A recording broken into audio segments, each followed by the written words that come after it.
Ginawa po natin itong video na to para makausap po tayo na yung pagpapahinto po ng imported ay haba-habaan na po. Kasi po yung 60 days is hindi po talaga enough yan. Yung mga umani po kasi ng July at saka ng August, kung sila po ay magtatanim nitong mga last week ng August,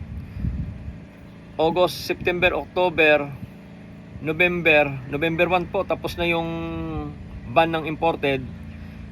So yung aani po ng November 2 hanggang buong buwan ng November at aabutin po ng December hanggang January ay hindi na po masasakop nung pagpapahinto ng imported. So tatamaan na naman po yon, Mr. President. Kaya po pakiusap po natin para mabuhay po yung lokal na mga magsasaka, mabuhay po yung kanilang hanap buhay, yung aming hanap buhay. Ay habaan na po natin yung pagpapahinto. Total napahinto na po natin ng 60 days. Baka pwede po natin gawing 120 days para makabawi naman po yung maraming naluging mga farmers po ng mga nagdaan. Kita nyo naman po dyan, nagkalat sa social media, sandamak po ang nalugi, lalo-lalo na po sa may part po ng Luzon.